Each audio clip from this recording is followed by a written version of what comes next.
Selamat malam teman-teman. Lagi semangat nih. Satu malam ngevlog 2 kali. Gara-gara ada yang komen.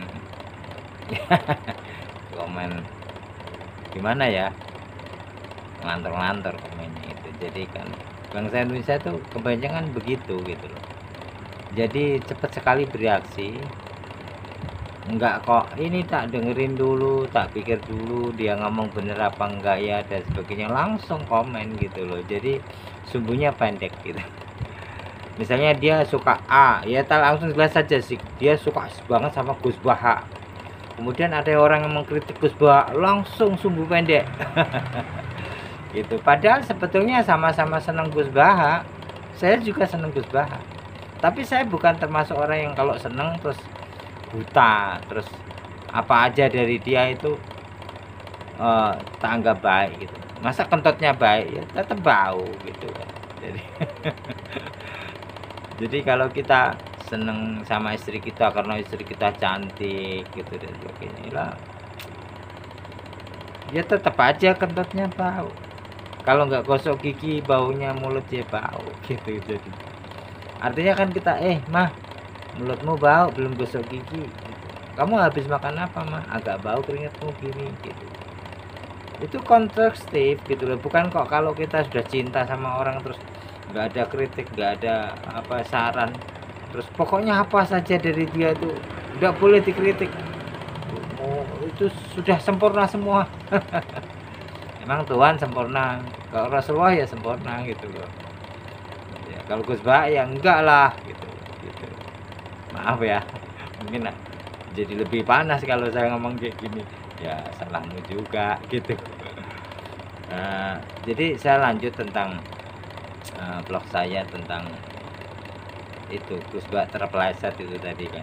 Saya bahas panjang lebar. Mungkin ada yang bilang kamu numpang tenar Gus Bah.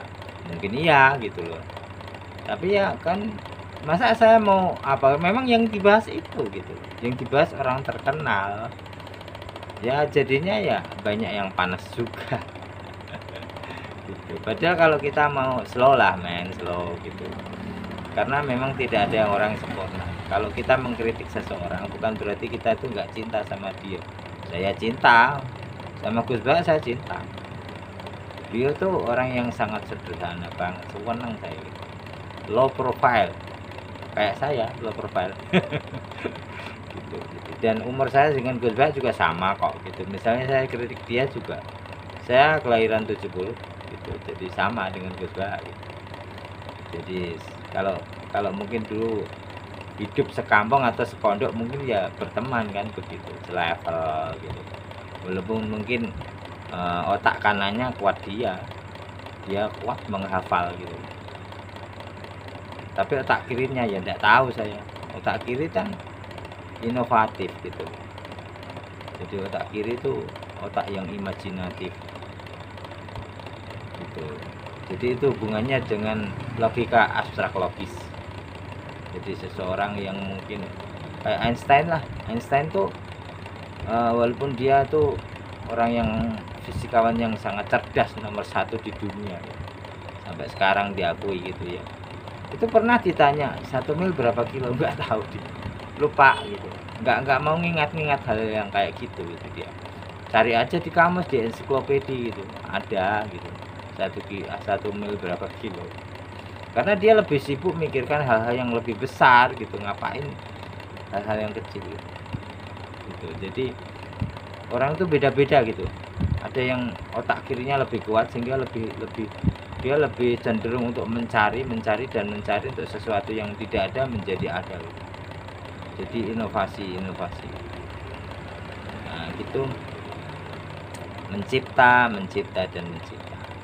Ada yang memelihara lah gitu. Yang memelihara ini dibutuhkan otak kanan sehingga, karena misalnya ulama A punya kitab segini, ulama B punya kitab segini lah, dia merangkum semua itu dan dihafal semua dari semua kitab itulah. Itu otak kanannya kuat sekali. Jadi sekali lagi saya nggak ada kebencian terhadap Gus Bah. Kalau orang sini gimana ya, kalau ada ngeritik langsung bilang benci gitu loh, aneh gitu. Langsung, "Kamu ngomong apa? Kamu ngidur, kamu ngelantur." Loh, saya tuh ngomong itu ada referensinya kok, dibilang ngawur gitu. Kalau ngawur saya bangun tidur ngomong, "Eh, saya mimpi ini," gitu.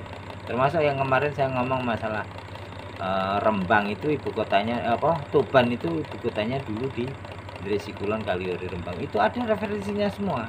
Dari bukunya De Graaf, Babat Tuban, Babat Mentaras Mentaram, jadi tulisannya Tom Pires, orang Portugis, pengembara Tom Pires itu. Dan juga ada peta-petanya yang kemudian saya temukan untuk memperkuat dari peta zaman Spanyol itu. Apa, Parti Incognita da Jawa, bukan Jawa tapi Jawa gitu. Jadi nggak tahu, mungkin Spanyol mengatakan Jawa itu Jawa. Jadi bukannya tanpa referensi, tapi kalau kalian punya pendapat lain silahkan. Bahkan saya senang sekali kalau kalian punya referensi yang lain, kemudian kalian tunjukkan di komen, silahkan gitu loh. Jadi bukan sekedar pokoknya gitu. Pokoknya aku suka Gus Bak 100% gitu. Kalau ada yang mengkritik Gus Bak berarti musuhku. Kok dangkal banget gitu loh. Saya juga suka banget sama Gus Bak. Saya suka ketika dia naik bis. Saya suka ketika dia bonceng sepeda. Dia suka, saya suka gitu loh. Dia sederhana, pendapat-pendapatnya juga menurut saya baru gitu. Lah kalau misalnya Gus Bak mengkritisi Imam Suyuti, kalau kamu tuh fanatik Imam Suyuti, harusnya kamu benci Gus Bak dong. Gitu. Jadi kan nggak seperti itu. Jadi justru itu kritik yang membangun, menyempurnakan. Jadi karena mungkin beliau juga, ya kita semua manusia lah, mungkin pernah karena capek ditanyain, lagi jalan ditanya, "Gus, Borobudur ada yang bilang di Sleman." Lah dia itu orang lagi belum fix betul ditanyanya kan ya. Nah, gitu kan gitu. Termasuk kemarin dulu dia juga pernah mengatakan apa namanya, siapa itu yang mengarang Maulid itu, Maulid apa namanya, Nabi itu yang dikatakan Syiah sama dia, itu kan banyak yang mengkritisi beliau. Karena gara-gara apa namanya, itu jarang menyebut nama para sahabat gitu. Tapi beliau kan udah minta maaf kan nyatanya gitu. Yang mengarang apa namanya, sholawat itu kan gitu. Maulid berjanji, nah gitu. Oh, ingetnya tiba aja gitu. Nah,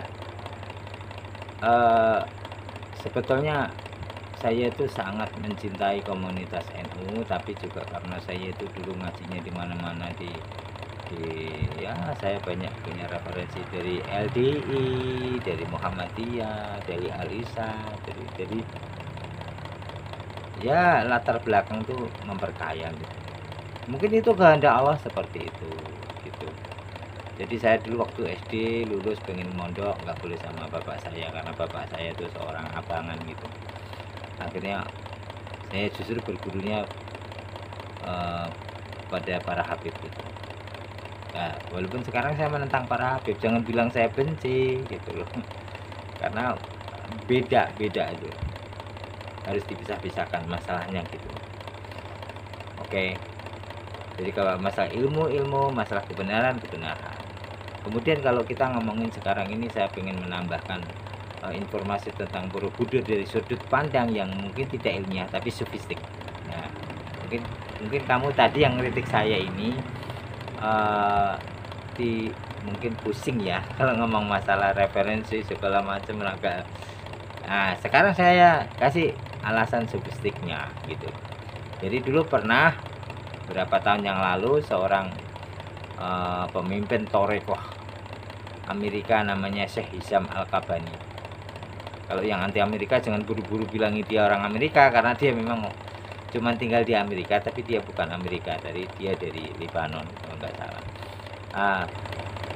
Dia mewarisi gurunya, kemudian dia mewarisi, diangkat jadi dia muridnya, kemudian dia sekarang jadi ketuanya, jadi pemimpin Torekoh Naksabandiyah se-Amerika gitu. Syekh Hisham Al-Kabani waktu diundang ke Indonesia dulu beliau tidak tahu kenapa, nggak ada penjelasannya, beliau apakah diajak, ada beliau pengen sendiri, beliau ke Borobudur. Kemudian beliau naik sampai ke stupa di atas. Tahu nggak apa yang beliau lakukan? Beliau adzan. Adzan itu nggak ada yang berani ganggu. Ya siapa yang berani ganggu beliau, Syekh Hisam Al-Qabani gitu ya. Sampai selesai adzan baru orang berani tanya, Syekh, tadi ngapain Syekh adzan di puncak stupa Borobudur? Terus itu kan Candi Buddha. Kata dia, terserah kalian mau ngomong apa. Aku tadi melihat 25 Rasul ada di situ. Coba gimana? Ini dari sudut pandang sufistik ya. Jadi jangan dari kacamata ilmiah ya, terserah itu. Jadi pengalaman-pengalaman para syalik lah, para mursyid gitu. Jadi kenapa beliau azan di Borobudur? Dan 25 Rasul dia lihat di situ berkumpul. Sobat gitu loh. Itu. Jadi jangan asal benci, jangan asal nggak suka untuk sesuatu. Jangan sumbunya pendek lah. Boleh punya sumbu panjang, sumbunya yang panjang gitu.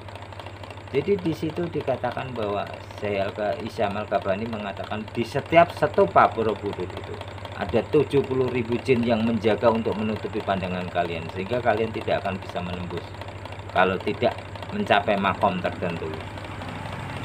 Itu artinya apa ya? Itu kan makanya kembali lagi ke masalah tadi, Borobudur itu milik semua agama. Karena peninggalan semua nabi terdahulu, dan nabi terdahulu itu kan peninggalannya semua agama-agama sekarang ini. Cuman Islam ini yang terbaru, bukan yang bagaimana terus yang menyalahkan yang lain, enggak. Yang terbaru otomatis yang paling orisinil. Gitu. Yang lama karena mungkin sudah ribuan tahun, jadinya ya tetap aja namanya. Padahal zaman dulu ribuan tahun lagi, ya jelas gitu. Untuk mempertahankan originalitasnya ya susah. Tapi kalau kita pinter-pinter itu mencari intisari dari ajaran ini, itu kan kita tetap menangkap. Misalnya kita belajar agama Buddha, agama Nasrani, agama Zoroaster, agama Hindu, kita itu kok banyak di situ hal-hal yang kalau kita tangkap sarinya itu luar biasa gitu. Sama, jadi nanti gini lagi, wah ini orang mengatakan semua agama baik lah, memang semua agama baik sobat gitu loh. Mana ada semua agama jelek? Agama semua baik, mengajarkan kebaikan, menyuruh kebaikan. Kalau ada yang jelek itu bukan agamanya, orangnya yang nggak ngerti tujuannya agama itu apa. Itu makanya nggak usah petentang soal Islami deh. Lah kalau Islam, siapa yang membunuh Sayyidina Ali itu? Ya orang Islam, hafid Quran. Coba pikir dengan nalar.